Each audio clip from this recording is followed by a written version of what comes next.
क्या आपने सुना है, हमारा अपना दिमाग ही काफी है स्वर्ग को नरक में और नरक को स्वर्ग में बदलने के लिए। आई एम श्योर आपने ये सुना होगा और कईयों ने तो शायद महसूस भी किया होगा। अगर मैं आपसे पूछूं कि आप अभी कैसा फील कर रहे हैं, तो ऑब्वियसली हर किसी के जवाब अलग अलग होंगे, राइट? आपकी करंट सिचुएशन आपके आंसर्स बनाती है, बट आर दे रियल? आप मुझे इस सवाल का जवाब दे रहे हैं या अपनी करंट सिचुएशन एक्सप्रेस कर रहे हैं? क्योंकि इसी सवाल का जवाब कल शायद कुछ और होगा। एंड यही तो बात सबसे मजेदार है। हमारी फीलिंग्स हमारे एक्सपीरियंसेस में रंग भरती है। आई रिपीट, हमारी फीलिंग्स ही हमारे एक्सपीरियंसेस में रंग भरती है। If you are feeling good, everything looks good, taste good, but if we are feeling depressed, everything looks dull, taste bad. हम अनमोटिवेटेड फील करते हैं और ऐसा लगता है मानो एक ऐसी जगह फंस गए हो जहां रहना आपको बिल्कुल पसंद नहीं। इसलिए हमारे फीलिंग्स को समझना, उन्हें कंट्रोल करना हमारा सबसे पहला और बड़ा टास्क है, जिसे हम आगे डिटेल में जानेंगे ही। क्योंकि अगर आपकी इमोशंस पे एक बार जो पकड़ भारी हो गई, तो ये एक पावरफुल गाइड की तरह काम कर सकती है, जो आपको इंडिकेशंस देंगे कि आप कहाँ गलत जा रहे हैं और आपको लाइफ में कौन से जरूरी चेंजेस करने की जरूरत है। As I said, they may be among the most powerful personal growth tools you have.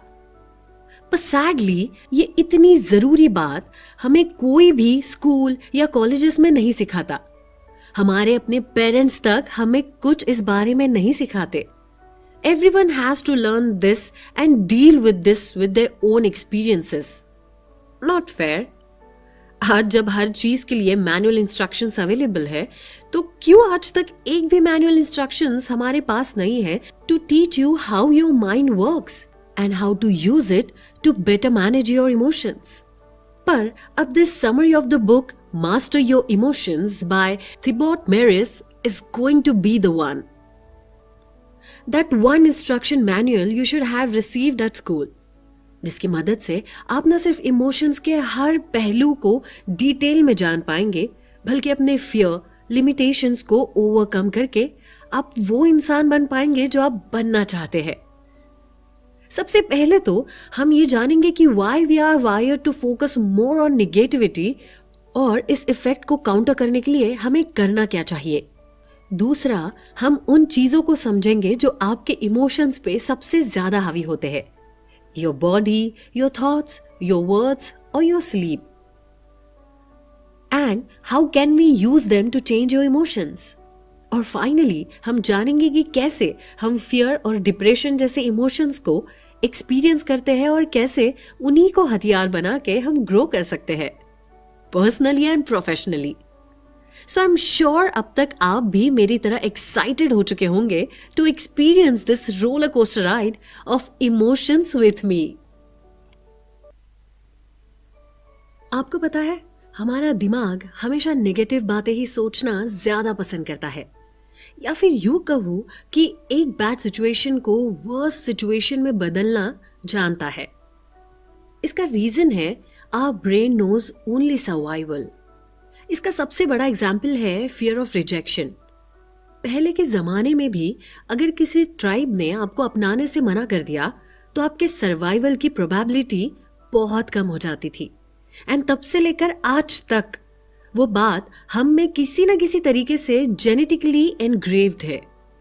किसी ने आपके प्यार को रिजेक्ट कर दिया हो, बॉस ने आपके काम को रिजेक्ट कर दिया हो, then your brain starts creating even worse situation like अब आगे जॉब मिलेगी या नहीं, how will my wife take it, what will happen to my kids and so on.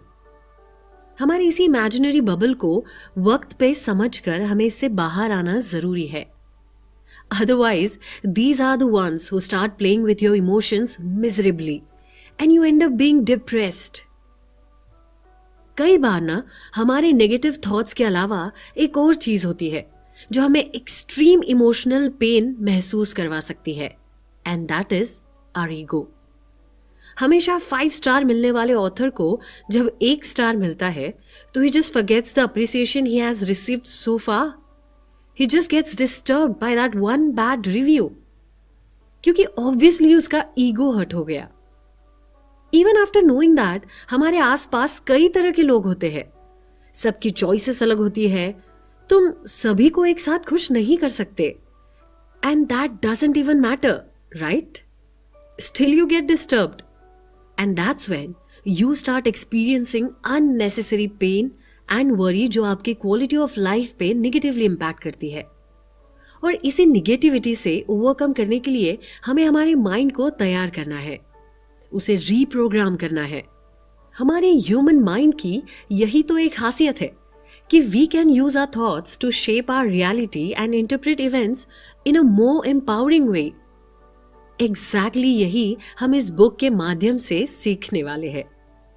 As I said before कि हमारा ब्रेन सिर्फ एक ही चीज जानता है, सर्वाइवल. तो अपने आप को बचाने के लिए वो दुनिया के हर वर्स्ट सिचुएशन में आपको इमेजिन करवाता है, so that you could find your way out. But in this case, few do and rest just stuck in there. तो सबसे पहले तो अपने रियल हैप्पीनेस को पहचानिए and then start running towards it. और हमारे हैप्पीनेस का करता धरता है dopamine.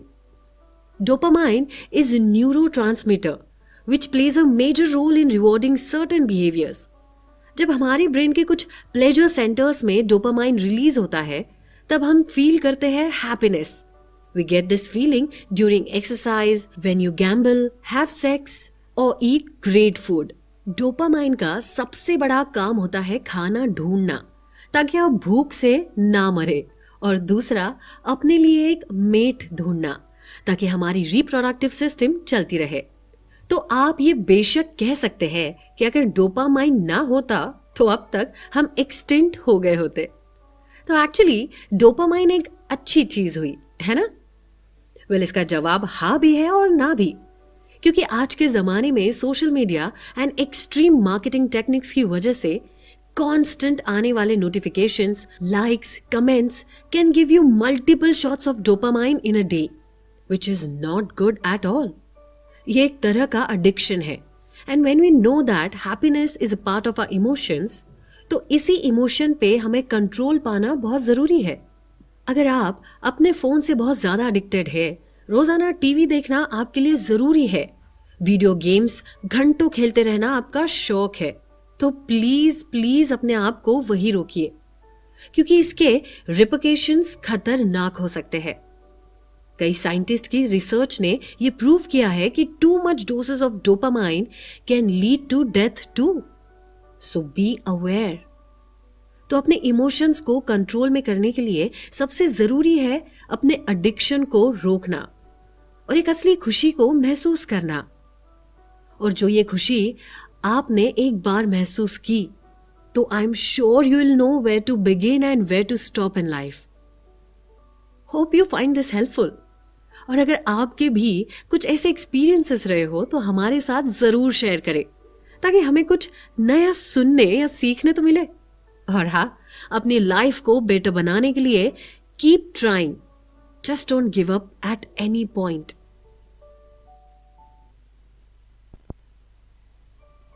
We like to believe that एक दिन हम ऐसा करेंगे, हम ये अचीव करेंगे, and we just like to believe that. लेकिन बारी जब करने की आती है तो ये जोश सिर्फ कुछ दिन सस्टेन कर पाता है, and then back to square one, है ना? What you need here is consistency, but that's a different topic of discussion. But tell me one thing, frankly, कि अपने लिए गोल सेट करते वक्त, कुछ प्लान बनाते वक्त आप जो खुशी, एक्साइटमेंट महसूस करते हैं, does it last till the moment you achieve it? What I mean here is, do you feel content and satisfied? No, right? क्योंकि तब तक आपके माइंड ने आपके लिए नेक्स्ट गोल सेट कर दिया होता है. सो आप भले ही हैप्पी फील करेंगे, लेकिन हैप्पीली एवर आफ्टर बिल्कुल नहीं. And this phenomenon of continuously adapting to new crave is known as hedonic adaptation. 1978 में लॉटरी विनर्स एंड पैराप्लेजिक के ऊपर की गई study was extremely an eye opening for everyone. अगर आपको वो जानना है तो जरूर डैन गिलबर्ट्स के Ted talk and the surprising science of happiness के बारे में सुने या पढ़े। मुझे गारंटी है ये आपके हैप्पीनेस की डेफिनेशन को ही बदल के रख देगा। हम ये सिर्फ सोचते हैं कि दैट्स इट, अब हमने ये पा लिया, पर इस स्टडी के मुताबिक ऐसा नहीं होता। No matter what happens to you, you will revert back to your predetermined level of happiness once you have adapted to the new event। और ऐसे ही हमारा माइंड काम करता है। हाँ, पर इसका मतलब ये नहीं है कि आप कभी भी खुशी पा नहीं सकते। It just means that in a long run ये एक्सटर्नल इवेंट्स का आपके हैप्पीनेस पे इफेक्ट बहुत कम होने लगता है, and that is a good sign actually. In fact, according to Sonja Lyubomirsky, author of The How of Happiness and many more such books, 50% of our happiness level हमारे genetic पे निर्भर करता है, 40% हमारे इंटरनल फैक्टर्स पे, जैसे कि हमारी मेंटल ग्रोथ, इमोशंस एक्सेट्रा, और सिर्फ 10% हमारे एक्सटर्नल फैक्टर्स पे निर्भर करता है। तो हम जितना अपने आप को मेंटली एंड इमोशनली स्ट्रांग रख पाएंगे, उतना ही ज्यादा हम बैलेंस्ड एंड हैप्पी लाइफ जी पाएंगे। The bottom line is your attitude towards life influences your happiness, not what happens to you. So life में कभी भी कोई भी सिचुएशन क्यों ना आ जाए, हमें 3 रूल हमेशा याद रखने होंगे जो हमें हमारी मंजिल तक जरूर पहुंचा सकते हैं। 1. Never give up attitude. Number 2. Fight back attitude. And number 3, remind yourself rule number 1। इनसे आप अपने आप को मोटिवेटेड रख पाएंगे, न्यू एक्साइटमेंट लेवल जनरेट कर पाएंगे, एंड आप अपनी लाइफ एक दिन नहीं बल्कि एक दिन में बदल पाएंगे।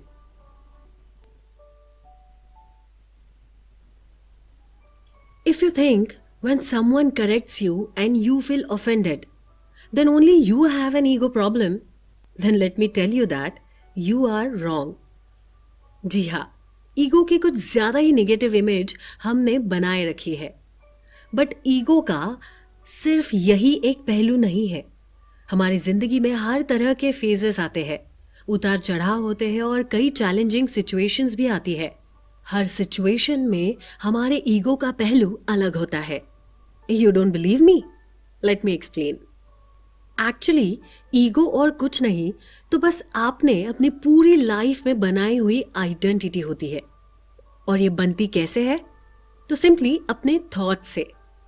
और अपने सोच या दिमाग ने बनाई आइडेंटिटी का कॉन्क्रीट रियलिटी से कोई कनेक्शन नहीं होता है। आपके लाइफ में होने वाले इवेंट्स का सच कहूं तो इतना इफेक्ट नहीं होता जितना हमारी सोच, हमारा दिमाग उसे इफेक्टिव बनाता है। ऊपर से आप अपनी वही इमेज सेट करते हैं जो लोगों के नजरों में आपके लिए होती है। प्लस ऐसे ही कई चीजें आप अपने दिमाग में बनाए जाते हैं जो आपके नाम, रिलीजन, पॉलिटिकल बिलीफ या फिर आप जिस फील्ड में काम करते हो उससे जुड़ी होती है।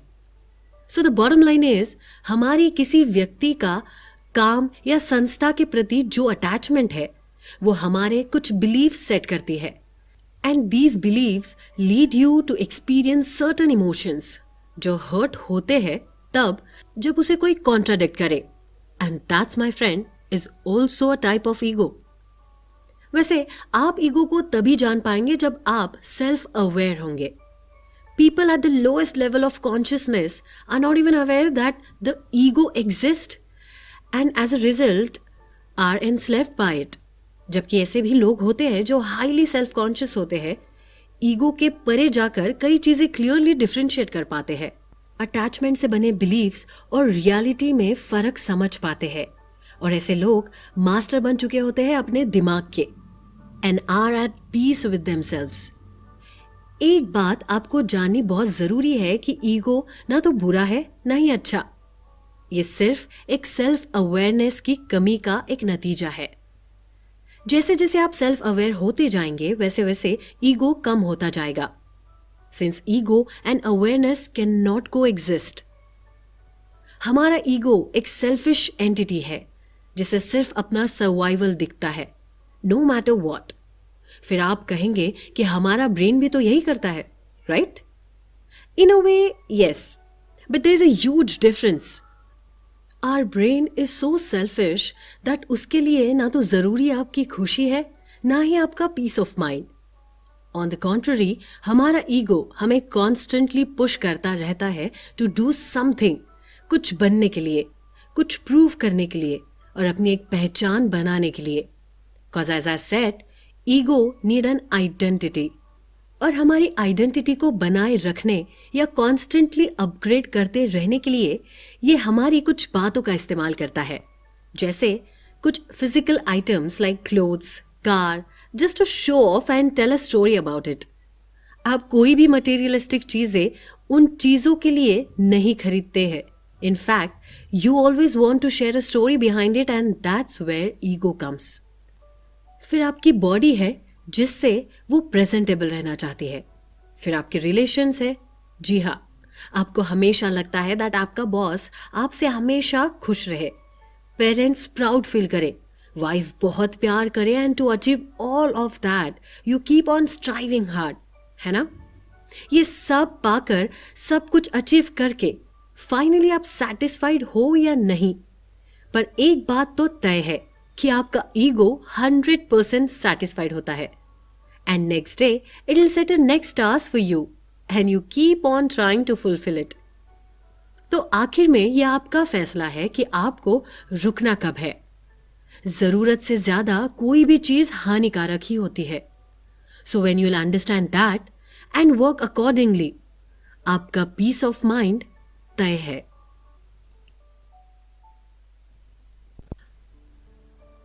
हमारा हंसना, रोना, सैड फील करना, एक्साइटेड होना, गुस्सा करना, ये सारे हमारे इमोशन ट्रेड्स है. ये तो हम सब जानते हैं, लेकिन इनको हम जानेंगे थोड़ी और गहराई से. The first thing to understand here is that emotions comes and go. उनके ऊपर हमारा कंट्रोल आने से पहले हमें ये जानना जरूरी है कि ये होते बड़े अनप्रेडिक्टेबल है. पल में कुछ तो पल में कुछ और. अगर आप अपने आप से हमेशा सिर्फ खुश रहने की एक्सपेक्टेशंस लेके चलेंगे तो आपका डिसअपॉइंट होना लाजमी है. अगर कोई सिचुएशन इंटेंस है तो एकदम से सहम जाना, कुछ वक्त के लिए मायूस होना लाजमी है. And please let it happen. It's a process. अगर आप उस सिचुएशन को स्ट्रांगली फेस करना चाहते हैं तो उस सदमे को पहले महसूस करना, उसका एब्जॉर्ब होना जरूरी है. You must allow yourself to feel sad without adding any commentaries to it, such as I shouldn't be sad or what's wrong with me. Instead, you allow reality to just be. आप भले ही कितने भी mentally strong रहे, पर कभी कभी depressed feel होना, betrayed, insecure या अशेम्ड फील करना बहुत नॉर्मल है. इससे ना तो आप कमजोर साबित होते हैं और ना ही लूजर. ये तो इमोशंस का खेल है. And do you know what's the best part about it? Emotions आते तो रहते हैं, लेकिन वो चले भी जाते हैं. और सच कहो तो नेगेटिव इमोशंस कई बार हेल्पफुल होते हैं. कहते हैं ना, sometimes you have to touch rock bottom before you can reach the top. दुनिया में बड़े से बड़े लोगों ने डिप्रेशन को फेस किया है, but their strong willpower of fighting back made them what they are today. देखिए ना, भले ही आपको पेन में रहना पसंद ना हो, पर यही प्राइमरी पेन आपको बताता है that something is wrong with you and takes you to the doctor. फिर चाहे वो छोटी सी सर्जरी हो, ऑपरेशन हो या कुछ और, जो आपको इस फिजिकल पेन से बाहर निकालती है. And then you start feeling better, right? Emotions भी बिल्कुल ऐसे ही तो है. ये थोड़ा नाराजगी, डिसअपॉइंटमेंट दिखा के आपको जता देते हैं that now this is the time to let go of some people, quit your job और remove a disempowering story that creates suffering in your life. हर किसी की लाइफ में कभी ना कभी तो डिफिकल्ट फेज आता ही है, जिसमें हम बिल्कुल ट्रैप्ड फील करते हैं. लगता है मानो अब खुशी तो कभी मिलेगी ही नहीं, हर जगह बस अंधेरा, है ना. बट आज देखिए, वो वक्त भी टल चुका है. You are at a brighter side now. पर अगर कुछ बातें, चीजें या लोग आपको आज भी खलते हैं, तो पहले उनके प्रति अपने बिलीफ को बदलिए, फिर इमोशंस अपने आप बदल जाएंगे। निगेटिव बातें या थॉट्स कई सालों तक मन में दबा कर रखना भी अपने आप को तकलीफ देना है। उसे खत्म करिए। और उसके लिए अगर आपको एक फोन कॉल करना पड़े, गले लगना पड़े या बस एक सिंपल सा मैसेज टाइप करना पड़े, तो हिचकिचाइए मत। हमारी छोटी सी लाइफ में हम अगर जगह सिर्फ खुशियों को देना चाहते हैं, तो उसके लिए जगह भी हमें ही बनानी पड़ती है। Just keep one thing in mind, that बाहरी कोई भी सिचुएशन, इंसान या इवेंट्स आपके साथ नहीं खेल रहा, वो बस आपके इमोशंस के साथ खेल रहा है। और वो इंसान या इवेंट आपके बहुत करीब है तो अफेक्ट होना लाजमी है, लेकिन अवेयर रहना कि I am hurt, deeply hurt, but at least I got to know that real face now. Emotions तो हर्ट हो गए, लेकिन अपने आप को टूटने मत देना, क्योंकि आपको तोड़ने वाला और कोई नहीं होता, आप खुद होते हैं।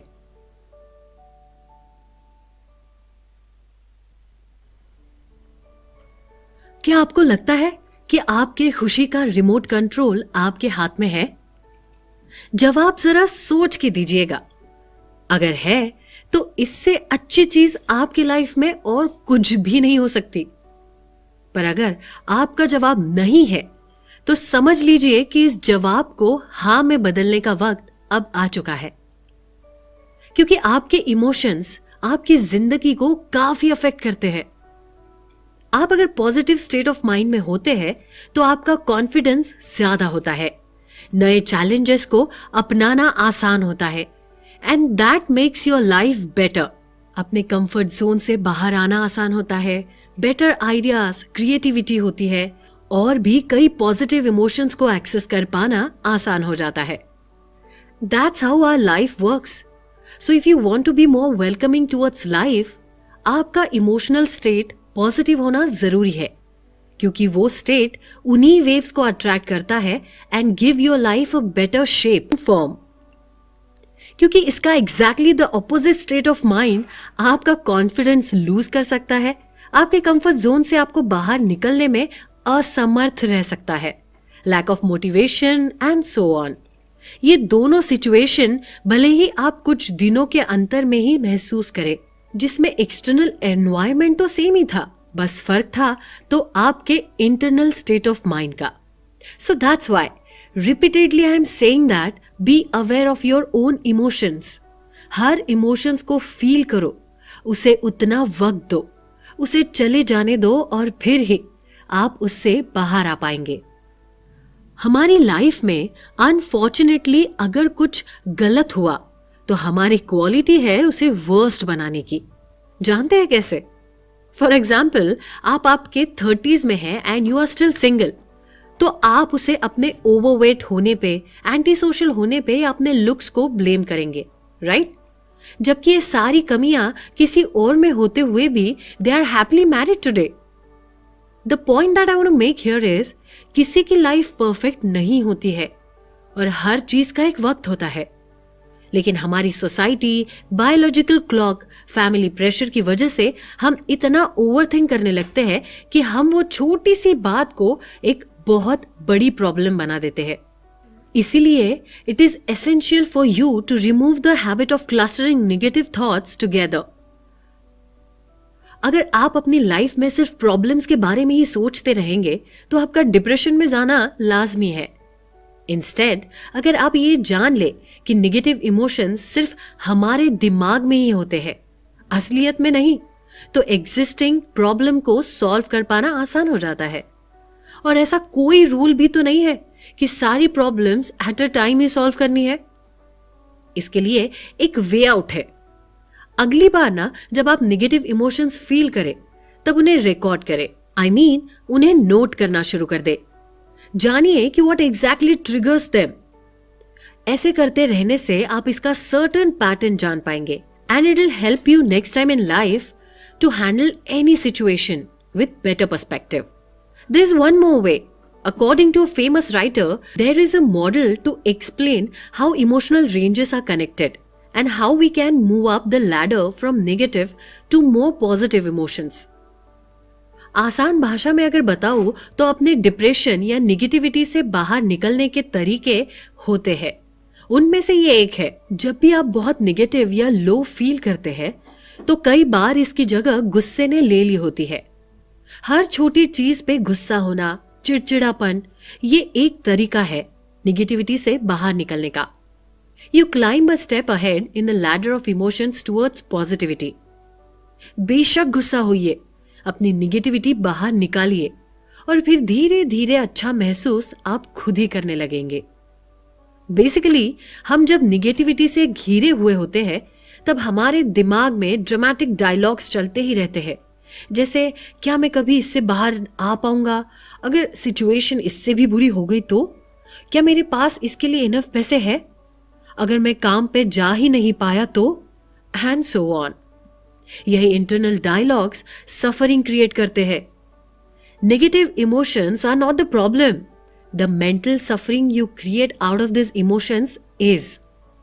और ये सफरिंग ही हमारी सबसे ज्यादा एनर्जी कंज्यूम करती है, वरना दिन भर डेस्क पे सिर्फ बैठे रहने से कोई प्रैक्टिकली थक सकता तो है नहीं, राइट? इस बात पे एक बार सोचिएगा जरूर और फिर मेरे साथ भी शेयर जरूर कीजिएगा। अगर ऐसे इंसिडेंट्स आपके भी लाइफ में हुए हैं तो हमारे साथ जरूर शेयर कीजिए and do let us know your secret way out also. Till then keep listening and be positive. We all know by now कि इमोशंस कितने कॉम्प्लेक्स होते हैं, कितने एक्सटर्नल इवेंट्स एंड लोगों पे डिपेंडेंट होते हैं।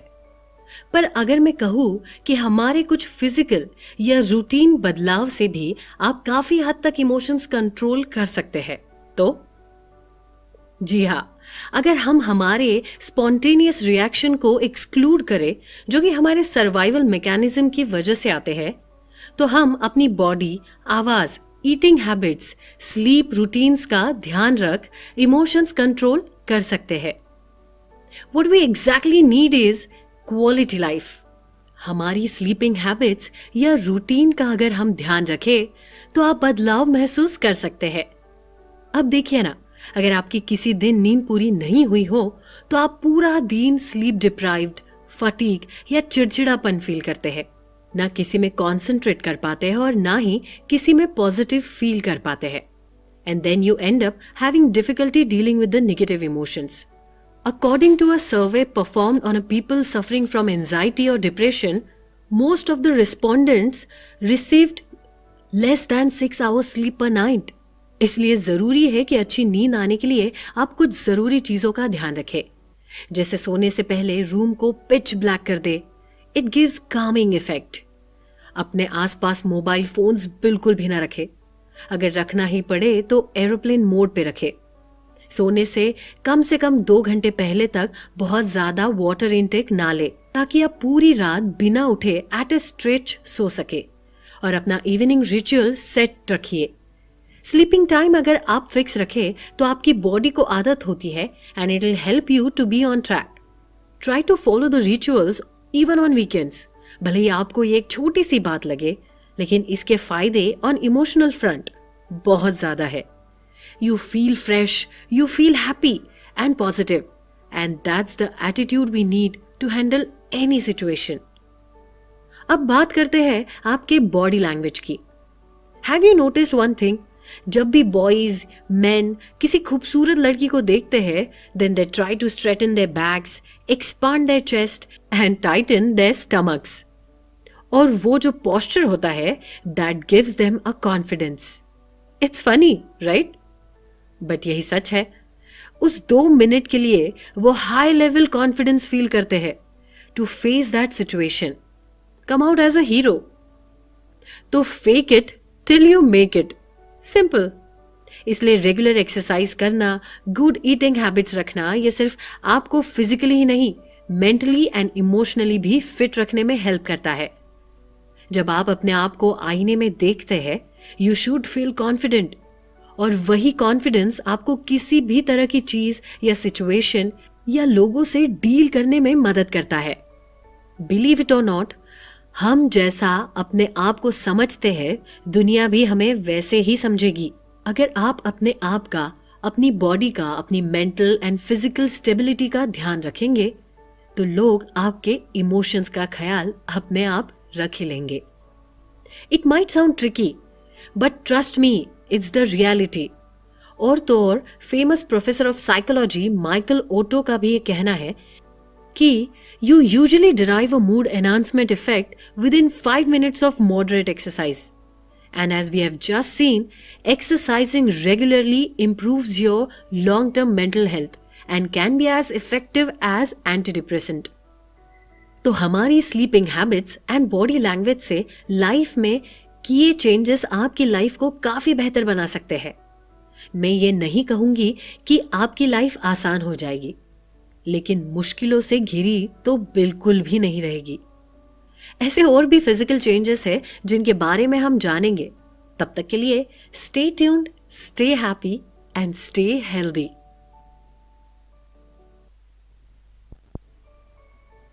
अक्सर हमारी सोच ही हमें अच्छा या बुरा बनाती है। क्या आप इस बात को मानते हैं? आपके किसी और या अपने आप के लिए जो थॉट्स होते हैं वो आपकी एक तरह से पर्सनालिटी फॉर्म करते हैं। फिर आपका बिहेवियर, आपकी बॉडी लैंग्वेज और यहां तक कि आपके इमोशंस भी उन्हीं आधार पर बनते हैं। As the success expert Brian Tracy says, the key to success is to focus our conscious mind on things we desire, not things we fear. यानी हमारे इन्हीं थॉट्स को हमें कंट्रोल करना बेहद जरूरी है। जैसे कि हम जानते हैं that we have monkey mind. बिल्कुल बंदर की तरह ही हमारा दिमाग भी हर जगह उछलता रहता है, भागता रहता है, जिसे अगर हमें शांत और फोकस करना है तो मेडिटेशन ही एक सॉल्यूशन है। मेडिटेशन से आप अवेयर रहेंगे अपने कांस्टेंट फ्लो ऑफ थॉट्स से, पर रेगुलर प्रैक्टिस के चलते you learn to distance yourself from thoughts, reducing their power and their impact, जिसके चलते आप कम से कम नेगेटिव इमोशंस एक्सपीरियंस करते हैं और ज्यादा से ज्यादा पीस ऑफ माइंड। ये तो हुआ थॉट्स के बारे में। अब चलिए जानते हैं कि कैसे हमारे शब्द यानी वर्ड्स करते हैं हमारे इमोशंस पे इंपैक्ट। हमारे थॉट्स, इमोशंस और बिहेवियर आर इंटरकनेक्टेड और ये सब एक दूसरे को इन्फ्लुएंस करते रहते हैं। फॉर इंस्टेंस, जब आपका कॉन्फिडेंस कम होता है तब आपके वर्ड्स होते हैं I will try, I hope या फिर आई विश। पर आप अपना कॉन्फिडेंस बढ़ा सकते हैं सही शब्द चुनकर, जैसे आई विल चेंज करियर और I will complete this project by the end of this month will make you feel more confident. ऐसा कहते रहने से आपका कॉन्फिडेंस तो बढ़ता है ही, लेकिन इसके चलते आपके अंदर पॉजिटिव इमोशंस का भी आप एक्सपीरियंस कर सकते हैं, which makes you better version and help in delivering your best work too. इसलिए पॉजिटिव अफर्मेशन से आप अपनी जिंदगी बेहतर बना सकते हैं, जिसे अगर आप 1 महीना या उससे ज्यादा प्रैक्टिस करें तो मैजिकल रिजल्ट्स भी एक्सपीरियंस कर सकते हैं। एक सक्सेसफुल लाइफ किसे नहीं चाहिए, और उसमें अगर हमारी फैमिली या फ्रेंड्स का साथ आप चाहते हैं तो इमोशंस का भी ध्यान रखना जरूरी होता है। और जब आप आपके इमोशंस को कंट्रोल या पॉजिटिव रख पाएंगे तभी आप दूसरों के भी इमोशंस को समझ पाएंगे। थॉट्स हो या हमारे वर्ड्स, हम जितना इन पे फोकस करेंगे उतनी ही ज्यादा फोकस्ड लाइफ पाएंगे, which will further makes your life easy and will make a better place to live.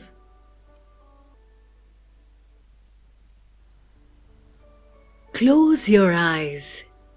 Breathe in and breathe out. Breathe in and breathe out. Do you feel the difference? Well, घबराइए नहीं, यहाँ कोई meditation session नहीं होने वाला है, लेकिन इनके फायदों के बारे में हम जरूर आज बात करने वाले हैं। क्या आप जानते हैं कि हमारी ब्रीदिंग प्रोसेस भी हमारे इमोशंस पे बहुत बड़ा इंपैक्ट करती है? जी हाँ, हम किसी भी चीज बिना जिंदा रह सकते हैं, लेकिन सांस लिए बिना बिल्कुल नहीं। पर सांस लेने